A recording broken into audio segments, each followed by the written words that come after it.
नमस्कार. आपण ऐकत आहात चैत्राली यमगलिखित गुंतता हृदय हे भाग 3. अरे, यात मी काय नाटक्कीपणा केलाय? असा तर दरवेळी जान आहे माझी असं म्हणत मारे फिरतोस की. कॉलेजमध्ये ती आपले नाक सोडत म्हणते. लटका राग आलाच होता त्या एवढूशा नाकावर, जे आता लाल दिसत होते. हो ग. आणि अजूनही म्हणतो बर का, आहेस शेवटी तू माझी जान. तोही आता इमोशनल होत बोलतो. शेवटी आजी गेल्यानंतर एक तू आणि आकू सोडून आहे तरी कोण माझ्या फॅमिलीत? अच्छा. आणि जे तू रणवीर बाबा, बाबा करतोस, ते दीपा आई-आई करतोस, ते कोण आहेत मग तुझे? ती आता एक हात कमरेवर ठेवून बोलते.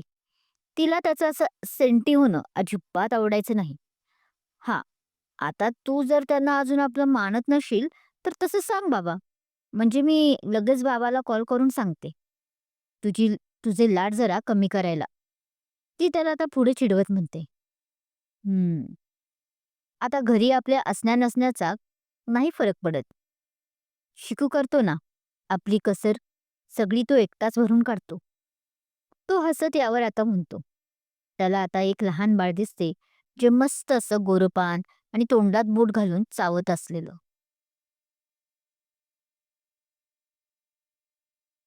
हं. तो आहे आज म्हणून तर गायकवाड शोभा आली आहे परत. नाहीतर कसे काढले असते सर्वांनी दिवस, हे त्या देवालाच माहीत. तीही आता इमोशनल झाली होती. हं. श्रीची पोकळी तो भरून काढत आहे. त्यानेही एक सुस्कारा सोडत म्हटले, श्री हा केतकीचा चुलत भाऊ राजवीर आणि राजश्री त्यांचा एकुलता एक मुलगा, जो आर्मीत होता आणि वर्षभरापूर्वीच शहीद झाला होता. आकांक्षा, अभिची धाकटी बहीण आणि श्रीची होणारी बायको. त्यांचा साखरपुडा झाला होता, पण एकदा दोघे एकांतात एक झाले आणि त्यातून तिने चिकूला जन्म दिला दिला होता. कोण आहे तिकडे? तोच एक अजनबी आवाज ऐकू येतो. त्याचे दोघे मागे वळून पाहतात, तर एक थ्री पीस सूटमधील तिशीच्या वयातील एक व्यक्ती होती. त्या माणसाला पाहून का माहीत नाही, पण केतू अभिमन्यूच्या मागे लागते. का ते तिलाही कळत नव्हतं, पण ती तसं करते. मिस्टर अभिमन्यू, या कॉलेजचा प्रोफेसर. तसं अभि तिला डोळ्याने धीर देत त्या माणसासमोर जात बोलतो. हात समोरही करतो. आय थिंक तुम्ही या कॉलेजचे आधीचे जावा लेक्चरर होता. Mister Jadhav sir. आणि पुढे तोच बोलतो. हो, बरोबर. पण मी गेले वर्षभर मेडिकल कारणामुळे रजा घेतली होती. तो माणूस आपल्या एका हाताकडे उदास चेहरा करून बोलतो. आपण मिस्टर देशमुख. बहुतेक तेच लेक्चरर आहात जे माझ्या प्रोव्हिजन पिरियडवर आला आहात, राईट? तसं आता तो माणूस त्याच्या हातात दुसरा हात देत हसून बोलतो. हो, तो मीच. त्याने हसून म्हटले, नाईस टू मीट यू. खूप ऐकले आहे आपल्याविषयी. ते जाधव हसून बोलतो. या पण तोच आता त्या जाधव सरांचे लक्ष केतूकडे गेलं. ही सुद्धा आपल्या कॉलेजची स्टुडंट आहे. Third year in IT. त्याने तिला पुढे असं नजरेनेच खुणावत म्हटले, तसं तीही पुढे आली. आणि हो, माझी तो पुढे काही बोलणार तोच आणि तुझी लाडकी स्टुडंट, राईट? पण त्याला ते जाधव सर बोलूच देत नव्हते. त्या आधीच ते अभिला डोळा मारून बोलतो. अं, म्हणजे ती माझी. तो आता परत बोलायला जाणार तर केतू हलकेच खाली येऊन त्याचा हात दाबून शांत राहायला सांगते. "हं, हां." पुढे त्यामुळे तो एवढंच बोलतो. "ओह, कम ऑन अभि. इतकंही संकोच करू नकोस." तोच आता जाधव सर त्याला हसून बोलतात. "मीही तुझ्यासारखा तरुण आहे आणि हे फेव्हरेटिझम मलाही कळतं." म्हटलं, "बरं का?" तर जाधव सर असं बोलून तिला एक नजर खाली वर पाहत बोलतात, जे तिला अनसेफ वाटते आणि उगाच ती आपल्या ड्रेसची ओढणी नीट करते. "तसं नाही सर, तुम्ही चुकीचं." तसं अभिजी आता त्या सरांकडे लक्ष जाते. त्याचं असं केतूकडे बघणं त्याला ऑकवर्ड फील करून जाते.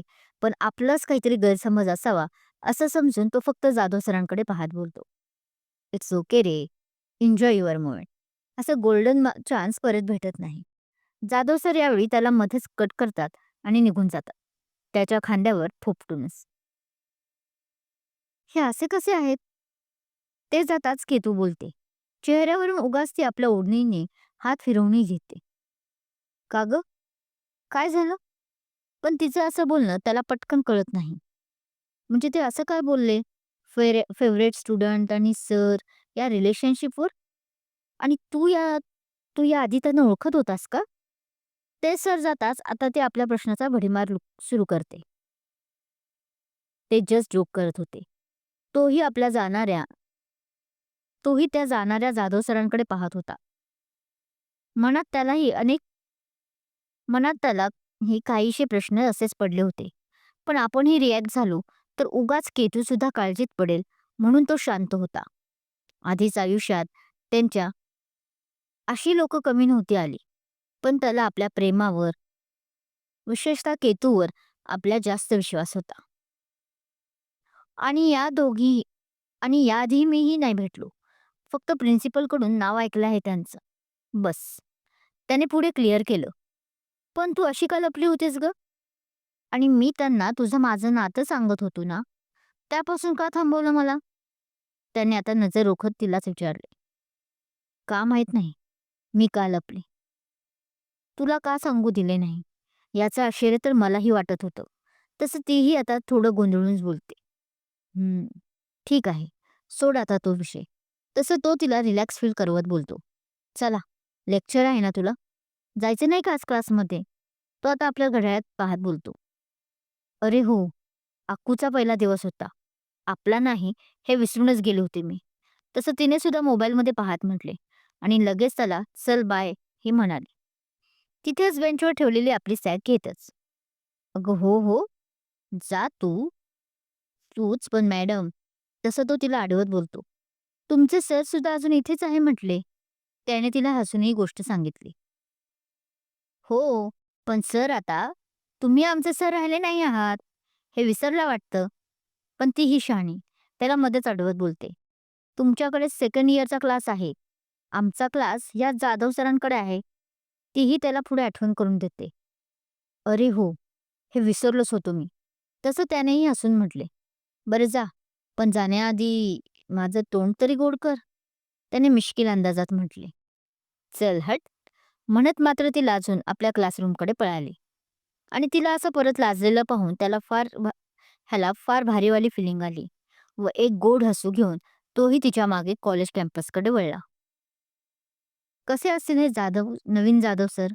अभि आणि केतूचा रोमॅन्स तर दिवसेंदिवस वाढत चालला आहे. तर ते कसे वाटले तुम्हाला दोघे? ॲज अ कपल म्हणून? बाकी हा भाग कसा वाटला कमेंट करून नक्की सांगा. पुढील पार्टचे नोटिफिकेशन मिळवण्यासाठी मला लगेच सबस्क्राईब करा. कथा आवडत असल्यास लाईक करा, कमेंट करा, शेअर करा. Thank you.